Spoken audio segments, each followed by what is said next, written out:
All right, guys, now we're on the next step, and that's the fun part, and we're down to dip. We've done everything from the paint job in terms of doing all the prep work. We've laid down the primer, we've done the nice metallic gray base coat.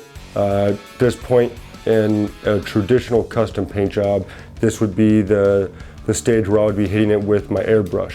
But since we're going to use the process of water transfer printing, this will be be taking place of that airbrushing stage.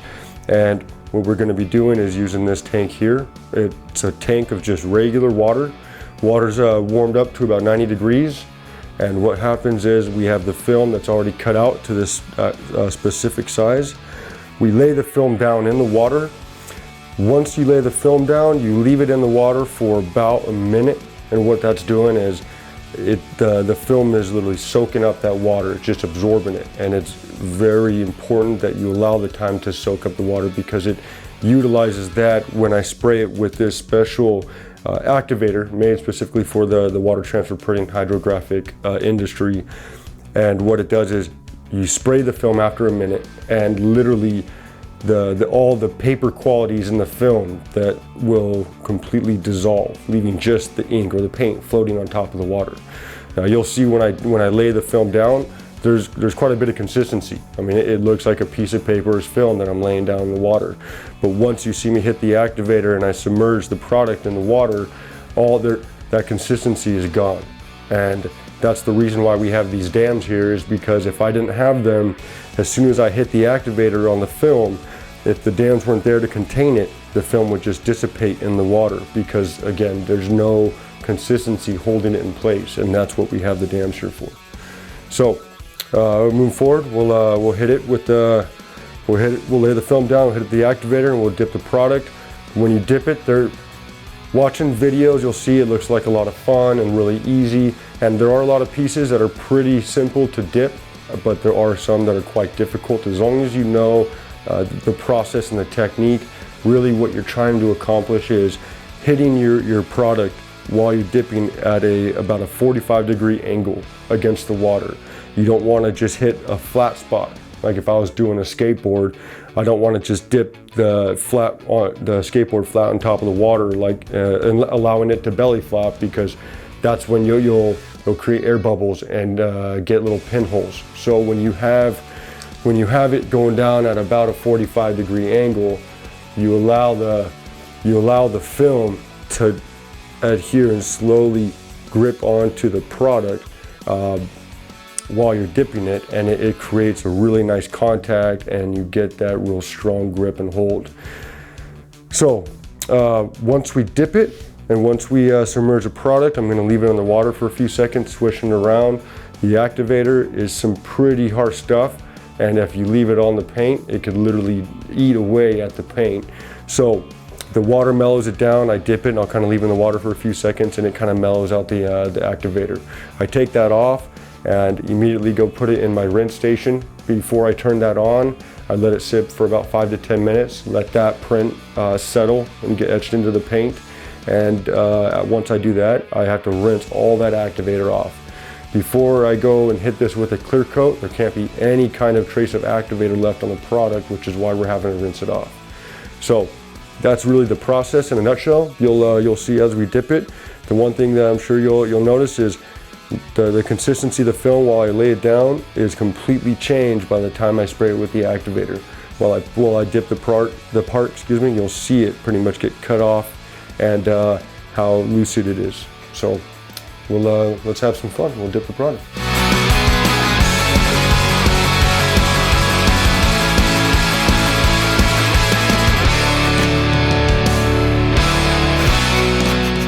Now the one thing you have to be really careful about is getting any kind of air bubbles underneath the film. If you do, you're gonna have a blank spot on the film or on the product when you dip it, because if there's any air, it didn't allow any of the water to soak up, and you're gonna literally have a water spot. And it's very important you do not get any water on top of the film, otherwise that'll compromise the adhesion to the product as well. Spend 60 seconds, turn on the fan.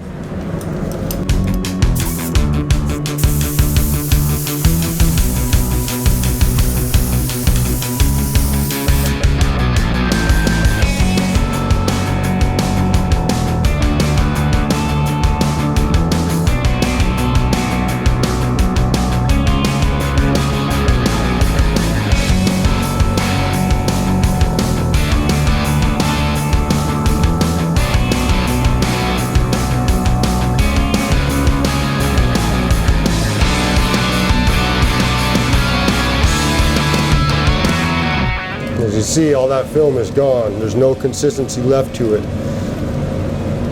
And that's really what makes this process so impressive and so much fun. Is really the technology behind it is just quite impressive.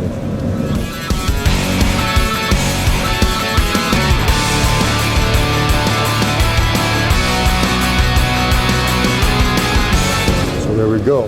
Now one huge advantage is if I were to hit this with an airbrush, it'd be very difficult and incredibly time consuming. Now we have a perfect carbon fiber piece in a fraction of the time, which allows us to charge our clients a fraction of the price if we were to actually airbrush or hand paint it. So that's it. It's quite beautiful. It's going to look really nice in the computer.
So this is a rinse station I made. It's just going to be filtering just regular water, rinsing over the piece, rinsing and getting all that activator off. Now the one thing about dipping is you have to be very, very conscious how fast you're dipping it, because if you disrupt that water in any way, it's going to cause any kind of ripples in it, and you're going to see those ripples in your pattern. So when you dip it, you got to be very careful. So we dipped it. It's a solid piece. We're going to go ahead and rinse the water in a couple minutes.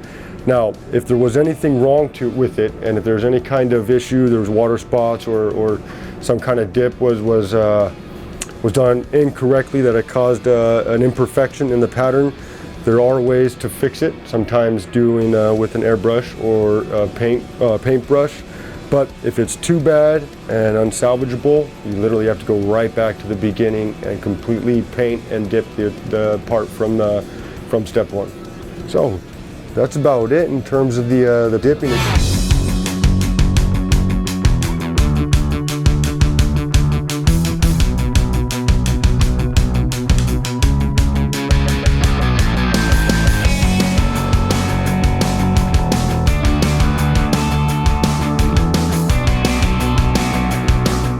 Hello, this is Anthony from TOT's headquarters with Justin from HydroMethods to explain the finished product of this Corsair case. All right, thanks Anthony. Like you said, we got the finished product here. You watched the video already. You saw us do all the prepping, you saw us do the painting, finished it with the fun part, and that's the dipping. What you didn't see is after I finished dipping the product and it was all rinsed off, we laid a real nice high-end clear coat over the product or over the pattern. That way it gives it this real beautiful gloss finish. It brings out the pattern, and even more importantly, it'll protect it. So as I mentioned before, whatever it may be, whether you're kicking it or dropping it or just by any means putting it through the elements, it'll hold up a lot better and a lot stronger with the clear coat. But it's a real nice custom paint underneath the pattern. It's a metallic graphite I mixed. After that, it's a silver carbon fiber pattern and finished with a real nice high-end gloss clear coat. All right guys, well thanks for taking the time. We certainly hope you appreciate ours, and hope you guys enjoyed the case and learned a little more about water transfer printing. If you guys have any questions, you're welcome to reach out to me personally. Again, my name is Justin Zeitz. You can reach me on my website. It's hydro-methods.com. You could also look at the info on the YouTube description underneath. So, thanks so much, and you guys take care. Later. Peace!